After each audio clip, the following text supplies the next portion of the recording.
This is BS of the Week. I'm Patrick Driggett, coach of the Berlin Fire. We won a game this week, so I'm a little bit excited. Didn't see that one coming. I'm here with my guest co-host, my guest and my co-host, but first my co-host. Yeah, hi there. It's Kevin Lucy here from the Glasgow Rushmores. And as you said, we have a guest, and he is... Hi, it's Sam Andrews from the Darlington Sun Devils. Hey, Sam. It's good to have you. Remembered it again, Sam. Well done. Yes. That's good to have you. Thank you for coming onto the show. We had our Week 8 games. Pretty exciting stuff. This is a fun playoff race so far. So excited to get into that. Let's start. Sam, I think you were going to talk about the PFC results for Week 8. Yeah, so some interesting games to go through. Obviously, I won't go into too much detail with all of them. So we first have the Anchorage Bombers against the Weymouth Bay Huskies. A 30-3 win for the Weymouth Bay Huskies. Actually, their first win of the season, and quite a convincing win for a team that hasn't particularly done well all year. Yes, again, it is against the Anchorage Bombers, and I think we've that they are sort of accepting the fact that their team is needing that first pick really. So, or at least sort of one of those high picks. I just thought it was a worthy mention to say congrats on the first win. The next game, now this one was a very interesting game. Probably for any of you that are really into your defenses. This is definitely the game to look at, which was the Central Coast Surfers and the Washington Stormers. This game actually went to overtime. It was 6-6 at the end of the game. Two defenses that pretty much just pounded each other into stopping any sort of momentum going. And in the end, the Washington Stormers managed to come out with the win in overtime. I think that in this game, there were multiple interceptions, multiple fumbles, multiple sort of turnovers. It was just a solid defensive performance from both teams. The next game is the Rough Riders against the Warriors.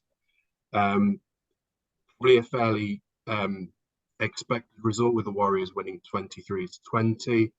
Probably not as easy. The Warriors probably didn't find this as easy as they would have expected based upon the positions that they're in, but still another solid win and sort of push towards that, especially when we're coming up to play the playoffs. This is probably a very important win for the Warriors at this time. Another team which is again was expecting a win was the Rapiers against the Hollow Devils. A 51-6 win, probably fairly routine in what you were expecting. But again, the Hollow Devils are in that position where they're needing that early pick and to get some players in. And the Rapiers again pushing for those playoff spots. Next match, and I think this has obviously we're coming on to the playoff picture a bit later, but this I think has a potentially big impact coming into the last few games, and this was the Exmouth Titans versus the Maroons, which finished 27-24 to the Titans. Again, another tight game between two teams who I think going into this week we're probably thinking we have the distinct possibility of making the playoffs as an outside chance, and it fell the way of the Titans, and I think that they needed, again, another team that needed a win if they wanted to be looking at pushing for the playoffs. The next game, the Santa Rosa Chargers against the Newcastle Eagles. Again, another very tight game. Only finished, it was 19-16 to the Eagles. Probably a game that the Eagles again thought they were going to have maybe a bigger scoreline and sort of find it a much easier game. And I just stepped up for their best foot forward, and unfortunately ended the same way that it has done for most of the season, with an Eagles win. We then have the Seattle Generals against the Trinity Bulldogs, a 35-14 win for the Generals. Again, another game which I think the Generals just put control of the game quite early and just dealt with the problem ahead and put them away fairly easily. Another sort of expected result. And the final game, which again, I'll try not to talk too much about this game, but it's the Rivets versus the Packers, the Beverly Bay Packers. Both teams going into this game 7-0, and it ended up finishing 52-42 to the Rivets. So, although another win, Conrad, a lot tighter than he was initially expecting. I think obviously it's a good way to see the Packers stepping up and giving the Rivets a proper good game. Again, I won't go into too much detail about that game, but I think that's all of them for the PFC. Thanks, Sam. Yeah, Kev, how about the LFC? Yeah, okay. The LFC. Well, by the time you get to this sort of week 8 in the season, you have to say that some games have a pretty predictable, obvious result. We know who's playing well, who's not. So look at the LFC. You had the 7-0 Hornets going up against a 3-4 Massive. So again, we shouldn't really be surprised to find the Hornets came out 31-19 winners. Really wasn't a shock to the system. Likewise, we had the 6-1 Sharks going in against the 0-7 Rushmores. And it didn't take a genius to work out that really which way that game was going to go. And it went exactly as predicted, 38-7 to the Sharks. Again, not a big surprise. Don't worry, Kev. I have to play Ben, I think, next week. Yeah, don't worry about it. not this coming week, but the one after. I just remember this is all part of the master plan, Oh, so. okay, yeah. And then another game which was fairly predictable, I would say, was the Phoenix 6-1 Phoenix against the 3-4 Rhinos. Again, we'd all expect the Phoenix to win, and that's exactly what they did do. 38-19 was the final score, with the Phoenix really, again, always pretty much in control. So you have those 3 games, which, to be quite honest, were all very predictable. Because American sports do not seem to have relegation and promotion in, you get to this time of the season and you have a few games which I wouldn't say are meaningless, because they're obviously very important to the coaches, but they really don't have very much say in what is sort of going to go on, as it were, or at least at the time you don't. And one of the games I'm thinking about is yours there, Patrick. The Fire against the Shadows. Again, the Shadows, as we all know, had a really poor season. I hope they're not saving themselves myself in the last week of the season. I don't know. I played them with scrubs because of all my injury problems, and I still beat them like that. So I'm feeling good for you, Kev. Good. I'm glad somebody is. So a 20-9 win there for the Fire. And the Patriots against the Bucks. It was doubtful that either team here really would be playing postseason. However, not sure what they put in the water up at Newmaker, but the Patriots have gone on to some game recently. Wow. I mean, it was a 49-17 win. And again, over 500 yards in the air, yet again. So I'm glad I'm not playing the Patriots towards the end of the season in an important game. And what we have left then in the LFC really are 3 games of interest this week where they have a major bearing on the playoff situation. The first game was your game, Sam, the Sun Devils 22 against the Super Weasels 40. It was an expected result, but it was an absolute must-win for the Weasels game if they wanted to win the LFC South. Any banana skin there, and they'd have been in real trouble. As you'll see later on when we talk about the playoff situation, they've still got some very important games coming up. And Pete really needs to sort out his turnovers, because believe it or not, that game was full of turnovers. There were 5 turnovers each side. And if Pete does that next week, he could be in a lot of trouble. So a total of 10 turnovers for the game.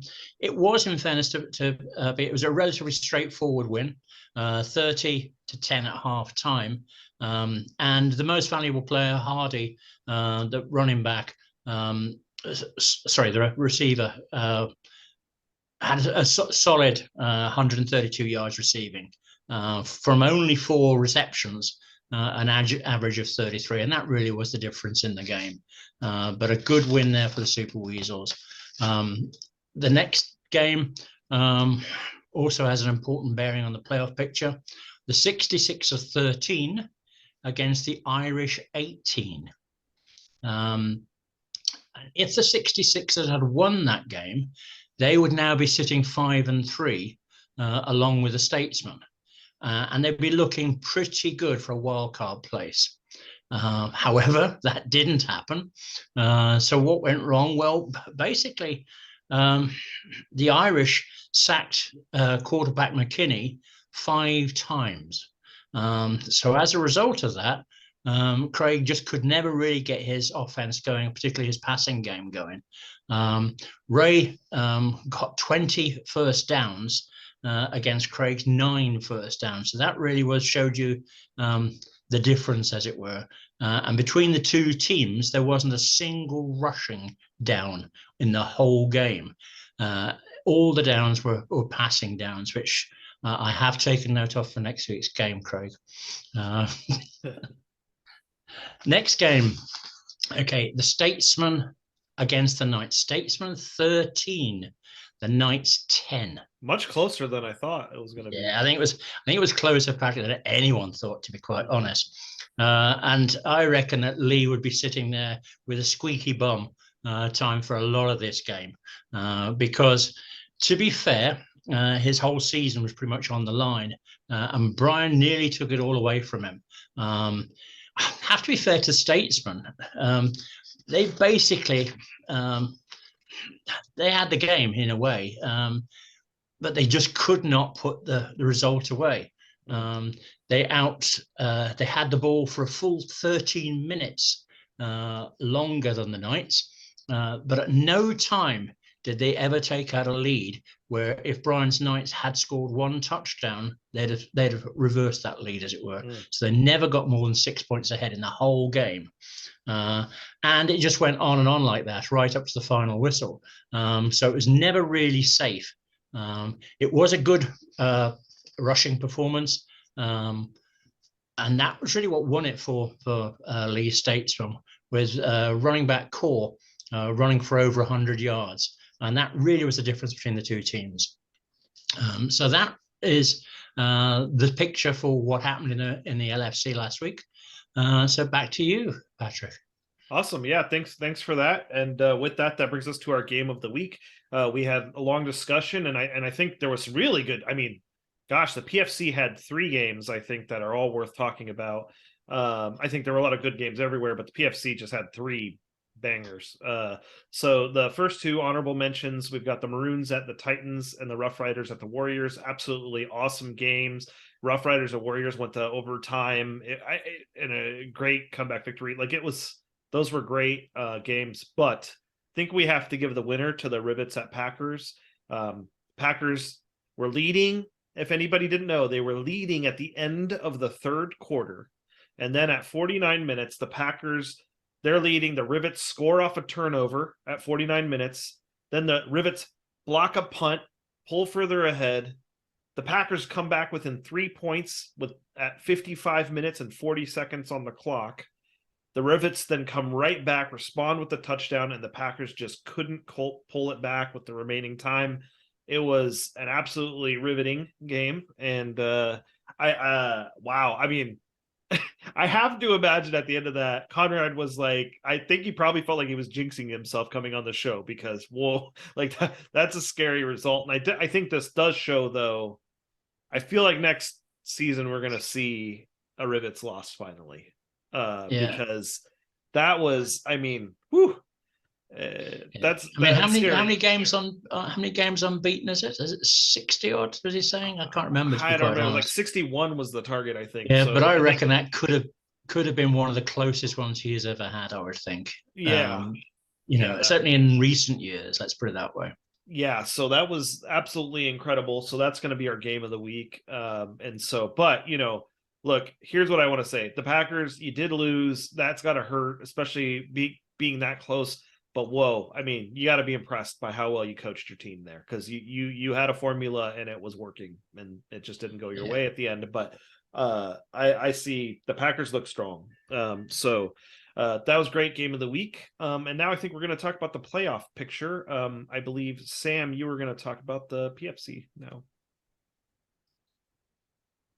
Yeah, this is obviously going into the playoffs, the PFC. There are some really interesting games going to be coming up, very, very important games for a lot of teams. Obviously, at the moment, just sort of go through who's actually in the playoffs at the moment as it stands. We have the Rivets, obviously seeded number 1. The Eagles, who are actually our first PFC confirmed champions of their division, in second. The Packers are in third.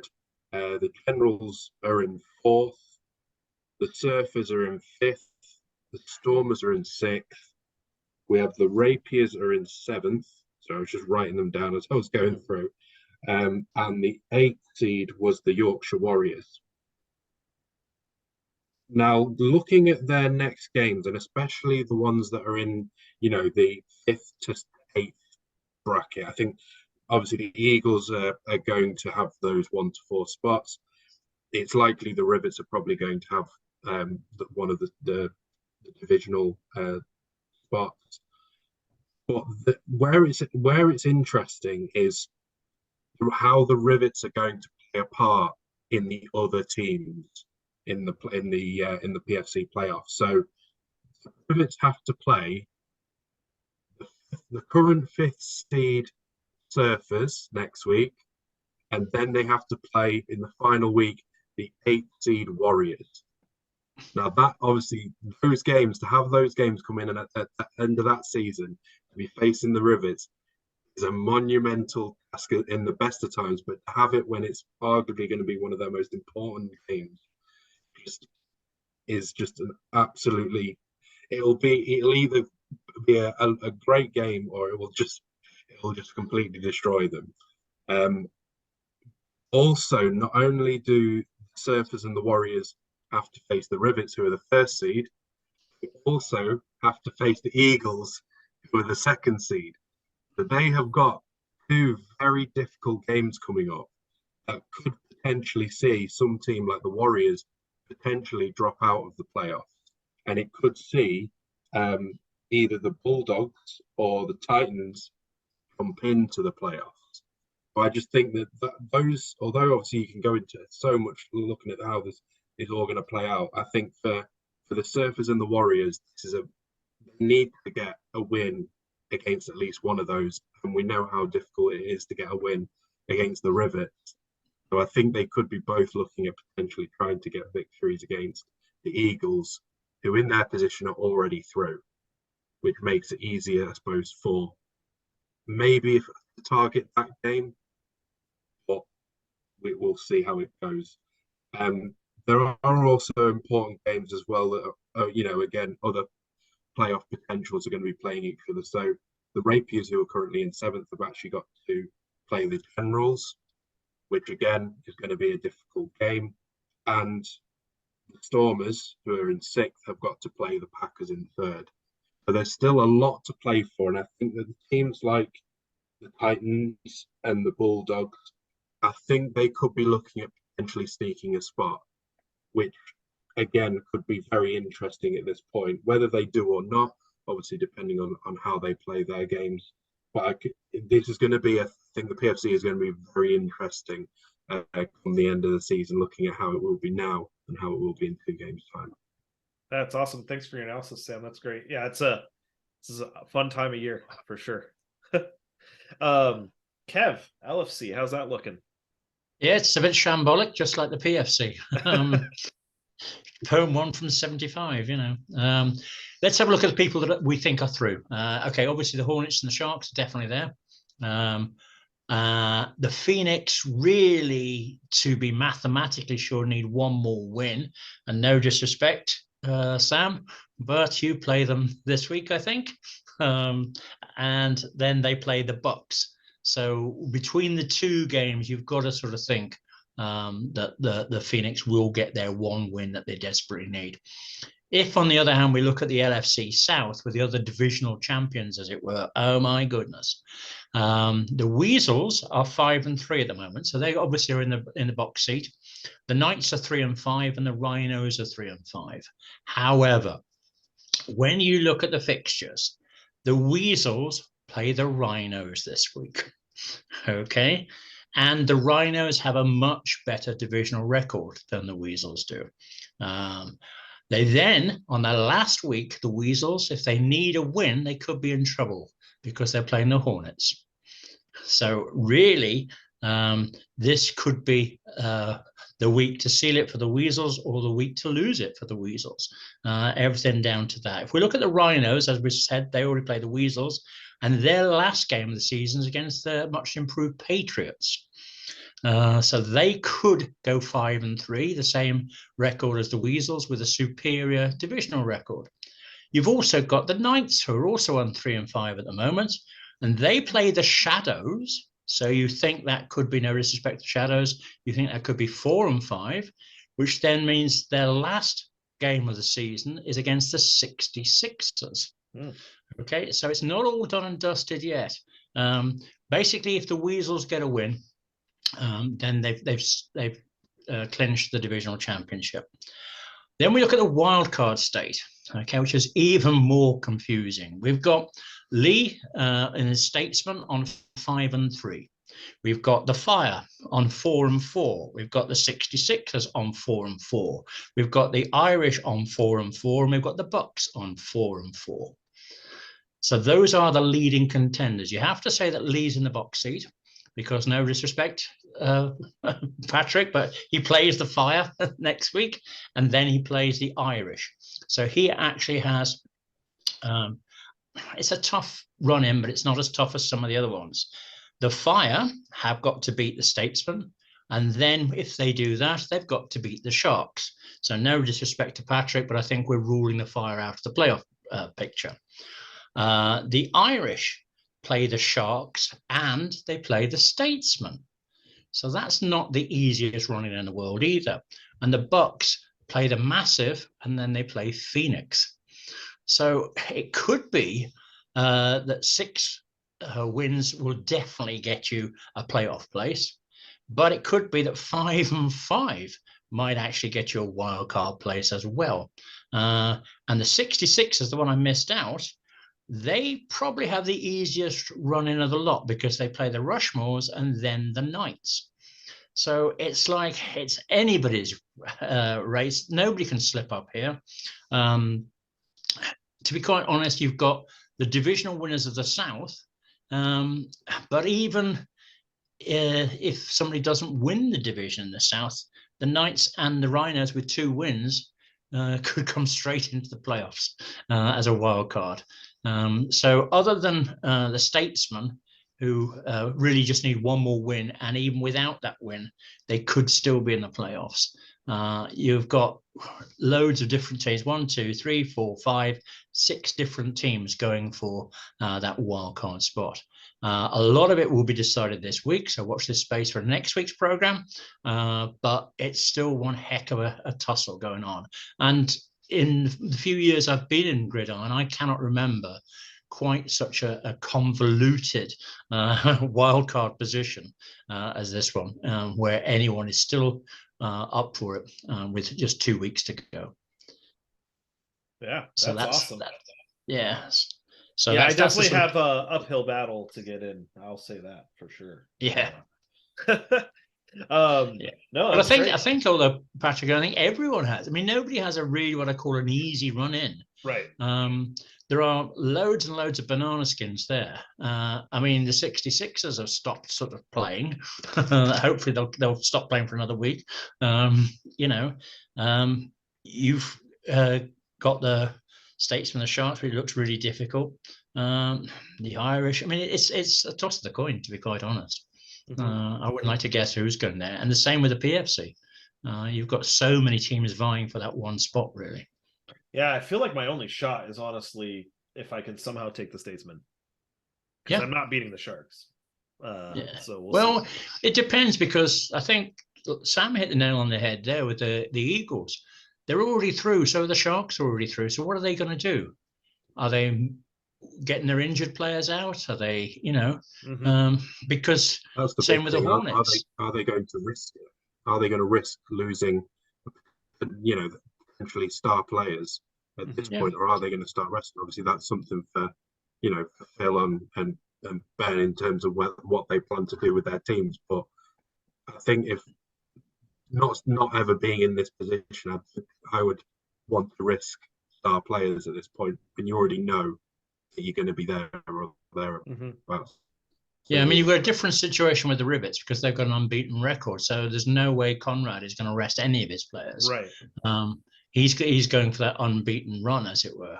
But whether Tom does with the Packers, whether the Eagle Phil does it with the Eagles, whether Colin does it with the Hornets or Ben does it with the Sharks, it's anybody's guess, really. And as you say, Sam, if you were they, why would you risk somebody if it's not going to actually enhance your playoff position, which then means that Patrick could sneak in with a last week win over the Sharks. I would be over the moon if that happened, and I highly doubt it, but I will keep that healthy optimism you have and try to borrow some of it. Awesome. Well, thank you all for the awesome analysis. It's an exciting end of the season. Really glad to see how competitive everything is right now, and nothing's sewn up. So that's awesome. Sam, thanks as always for coming to visit. Sorry we couldn't have you on to talk about when you beat me, which I just want to make sure I give you all the credit there. You won a good game. So the beauty of the rushing game that I'd never had for the whole season. Yes, yeah. Well, I'm playing a 3-3 with it. My starter DT was injured, so it was like, hey, come on through here. Yeah, no, you won fair and square, and but so anyway, I want to make sure I give you your props since you weren't able to come last week. I know you wanted to come chat, but thank you for showing up this week. And Kev, as always, thank you so much. And to everyone out there, set your game plans and let's have a good week of games. And we'll see you next week. Goodbye, guys. Take care. Yeah. Bye, everybody.